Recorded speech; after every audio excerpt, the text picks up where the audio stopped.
Thank you. Okay. Okay, hi everybody, I'm Madeline, and today I'm going to be talking about expectations as a best teaching practice. So before I begin, my expectations I expect of an elementary class. During my presentation, I'd love if you would all pay attention, not talk while someone else is talking, but most importantly, I really hope that everyone can take away at least one thing that's relevant to our future classrooms. So a problem we often see emerging in schools is that students are not reaching their full potential. And this can be for a lot of reasons, but basically we're seeing varied levels of achievement in schools. Sometimes students know they can achieve, but they're just working for the grade, not for the best they can do. Or maybe students don't realize how far they could really go. So a simple solution to this is that teachers must implement consistent, meaningful, and high expectations for all their students, because it's been proven that setting high expectations does correlate with higher student performance. It's really important to say no to differentiated expectations.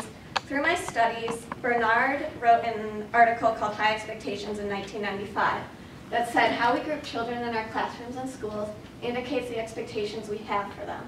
So the way we group students can make them believe that maybe they're not as smart as others. So we want to avoid stratifying our students based on their starting knowledge level, race, gender, culture, anything like that. I read an article by Harris, who did a study in 2012 that discussed how a lot of teachers bring preconceptions or stereotypes to their teaching, and that always transfers through into our teaching strategy. But this is really, really negative because students can internalize those prejudices and think that just because maybe of their race or just because we're all female, maybe we can't achieve to that really high level, which is not true.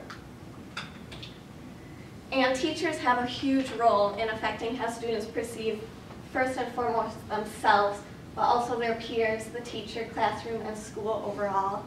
Students will fulfill the expectations you set for them in a typical classroom. And high expectations have been proven to correlate to how students perceive the openness and positivity of a classroom. I read a study by Weinstein at students identified more feedback and felt like they had a higher ability to learn when their teacher was setting high expectations for them. So how are we supposed to set expectations then? We really need to set expectations that are applicable to all students, even if they're not at the same learning level or have other differences. A good place to start is to look at your students' strengths and interests and individualize it for the classroom. And most importantly, always hold yourself accountable, because I learned through my research that teachers really do have such a huge role in this, that when you set those expectations for your students, it can change everything in your classroom. So you want to let those students know they can do whatever they want. Some examples of classroom expectations that I think are great to start with in elementary classrooms are that every student, regardless of where they begin, can make progress. That it's really important to give 100% effort. We need to respect others and start with those basic manners and listen when others are talking. Expectations go on, and you can find different examples online or in books or just by asking teachers you have. So just to recap, I had some expectations that we would pay attention and not talk while others were talking, and I was not at all surprised that you guys fulfilled those expectations really well. But most importantly, I was hoping you would take away at least one thing relevant for your future classrooms, and I have 100% confidence that you have all learned something. So I would now love if some people would share, what did you take away from this talk on expectations that's relevant for your classroom and for all our classrooms? And I'd just like, you can talk at your tables for a minute if you want, but then I'm going to get 2 or 3 opinions.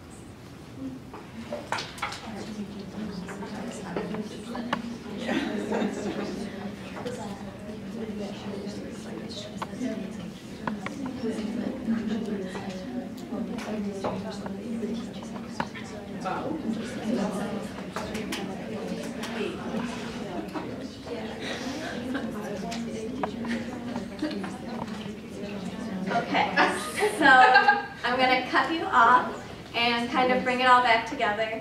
And Amy, what did your table talk about? We talked about setting high expectations at the start. from the very first day, that's a really good idea, and I think that's the idea behind a lot of basic rubrics too. Caitlin? Students need to know that their teachers want them to do well and succeed, and when they set the high expectations for them, I see that. Yeah, and I think it's really important. I'm pretty sure we all would agree that every student can learn and every student can achieve at really high levels. And expectations are an easy and super great way to do that in our future classrooms. Thank you.